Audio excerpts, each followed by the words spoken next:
Salve, salve família vascaína, tô na área para mais um vídeo. Se você está chegando pela primeira vez aqui e não me conhece, muito prazer, meu nome é Eduardo Júnior. Tá vendo esse botãozinho vermelho aí, ó? Clica aí, dá essa moral pra gente que a gente tá com a meta inicial de chegar a 1000 inscritos, então eu conto com a sua ajuda. Uma outra coisa que ajuda bastante também é você deixar seu like no vídeo, que isso ajuda a gente a divulgar aí nossos vídeos na plataforma do YouTube. Ativa o sininho para toda vez que eu postar vídeo você receber as notificações. E claro, compartilhe o vídeo aí nos seus grupos de WhatsApp que falam de Vasco, que me ajuda também a atingir o máximo de vascaínos possível. Então vamos falar do jogador Paulinho Boia.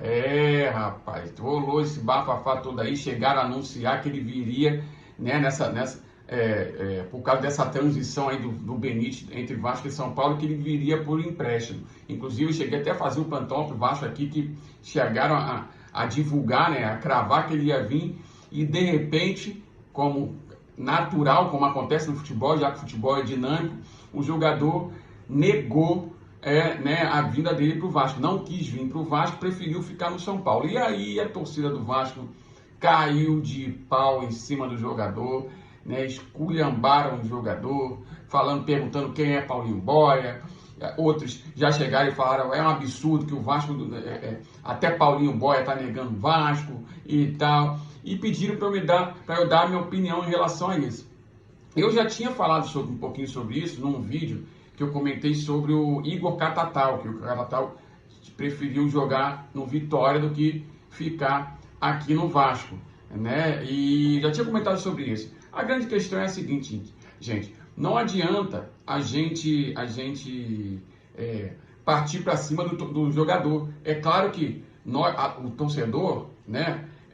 A tendência natural do torcedor é defender o seu clube de coração, né? Então ele se sentiu chateado e partiu para o ataque para cima do jogador. Só que é o seguinte, os jogadores eles têm a livre escolha, eles têm o direito de escolher onde eles vão jogar. Isso se chama gerenciamento de carreira, né? Ele deve ter pensado, né, junto com seus familiares e parentes mais próximos ali e amigos mais próximos, né?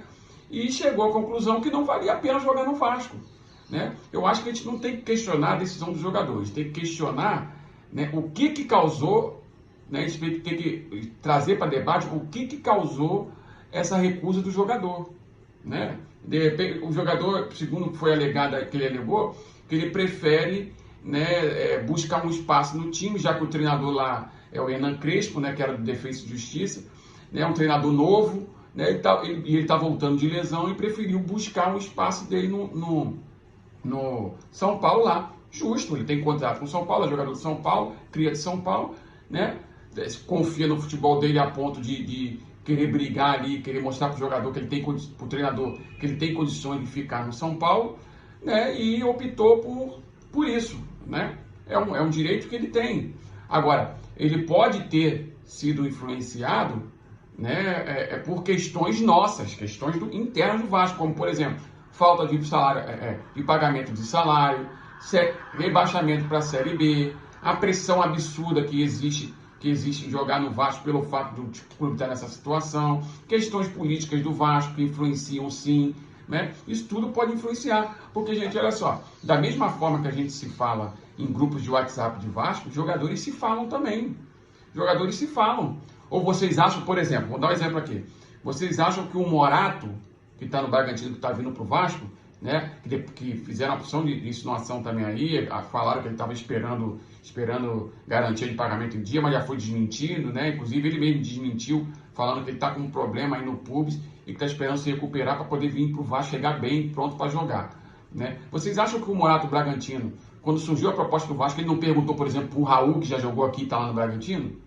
Será que ele não perguntou? Com certeza perguntou, gente. Com certeza chegou assim, pô, Raul, e aí, como é que é lá a cidade do Rio de Janeiro? Como é que é o jogar no Vasco, torcida do Vasco, né? E como é que é lá morar no Rio de Janeiro, os pontos turísticos, como é que... Aí o Raul, provavelmente, não posso afirmar porque a gente não sabe, né? Mas provavelmente passa as informações, isso é normal. Isso é normal, da mesma forma como quando você, por exemplo, vou dar um exemplo aqui, tem um amigo que trabalha numa outra cidade, você está querendo ir para lá para trabalhar e você pergunta, como é que é a cidade aí? Moradia, preço de aluguel, esse tipo de coisa. Isso é normal. A troca de informações é normal, né? Então os jogadores se falam. Tem jogador que tem uma tolerância maior a questões de atrasos salariais, tem jogador que não tolera isso. Isso é normal, é um direito do jogador. Cabe a nós, Clube de Regatas Vasco da Gama, solucionarmos os nossos problemas para poder ganhar, aumentar o nosso poder de barganha no mercado. Enquanto isso não acontecer, a gente vai ter que passar por esse tipo de coisa. Vocês acham, por exemplo, que a declaração do presidente do Vasco, falando que o primeiro aporte financeiro que caísse no clube, ele ia se pagar primeiro, vocês acham que isso não influencia? Influencia. Salários atrasados não influencia? Influencia. Pressão absurda da torcida, né? Uma tolerância menor. Claro que a torcida já está cansada de humilhação, então a tolerância vai ser menor mesmo, é natural isso. Tu acha que não influencia? Influencia. A qualidade técnica do time, será que não influencia? Influencia. Né? A violência da cidade do Rio de Janeiro, será que não influencia? Para alguns influenciam, para outros não. Então, assim, é natural. Ele é um jogador, para quem não se recorda, ele jogou contra o Vasco em São Januário, foi ele que botou uma bola no travessão, ele veio pela esquerda, deu um corte por meio, bateu de chapa a bola no travessão. É um jogador que joga pelo lado do campo, né? Rápido, habilidoso, parece que tem um chute bom de fora da área e acrescentar no elenco. É uma característica de jogador que a gente não tinha no ano passado. Quer dizer, a gente tinha, mas o rendimento foi próximo a zero ali, com tanto Thales quanto Vinícius, Gabriel Peck e Pikachu, que eram jogadores que jogavam pelo lado das pontas, se botar e põe o Catatal nesse bolo aí também. Então é um jogador que apresenta um poder maior de acerto em tomadas de decisão ali no terço final do campo, coisa que o Thales ainda carece, ainda está deficiente, assim como o Vinícius, assim como o Gabriel Peck.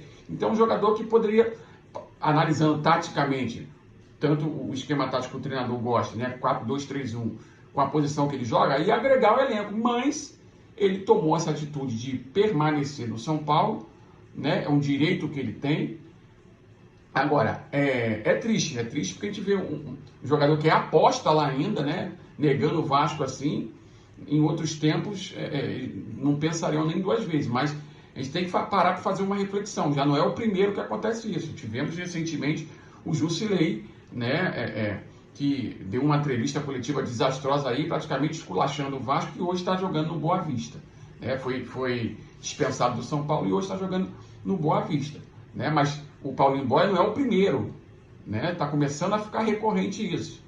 Por exemplo, teve o lateral, acho que o jogador Wendel do Internacional, que preferiu ir para o Cuiabá do que para o Vasco. Então, assim, essa imagem negativa que está no Vasco, salários atrasados, guerra política, né?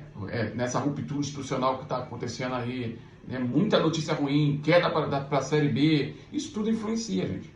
Tem jogador que prefere analisar o lado positivo do Vasco, que é o lado positivo, a grandeza do clube, a grandeza da torcida, a associação em massa que pesa bastante também na decisão do jogador, o fato de morar no Rio de Janeiro, que é uma cidade que encanta muita gente, né? E a força do clube, do Vasco, a visibilidade que o Vasco dá. Tem jogador que não, eu vou mesmo eu sei dos problemas de salários atrasados do Vasco, mas eu vou mesmo assim pela grandeza do clube.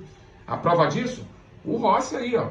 Rossi, jogador que está em Bahia, que deu uma entrevista para o canal Pilhado e falou que só saiu do Vasco porque não pagaram ele. É um jogador que tem uma tolerância menor a atraso salarial, assim como o Raul, preferiu também não ficar. Outros não se importam com isso, né? Mas mesmo assim, mesmo o Rossi não querendo ficar e indo para o Bahia, ele falou que tem vontade de voltar. Se não fosse isso, ele não teria ido embora. Quer dizer, é um jogador que valoriza o poder do clube, valoriza a grandeza do clube, mas que a parte financeira pesa. E realmente pesa, gente. Realmente pesa, porque geralmente o jogador de futebol não é só ele, né? Não é só ele a esposa, não é só ele a esposa e o filho. Geralmente, ele é um pilar financeiro de toda uma estrutura familiar. Então, por trás dele, tem pais, tem avós, tem primos, tem tios. Como ele tem não são todos os jogadores que têm essa capacidade financeira absurda de ganhar mais de 100 mil reais, mais de 50 mil reais. Não são todos, né?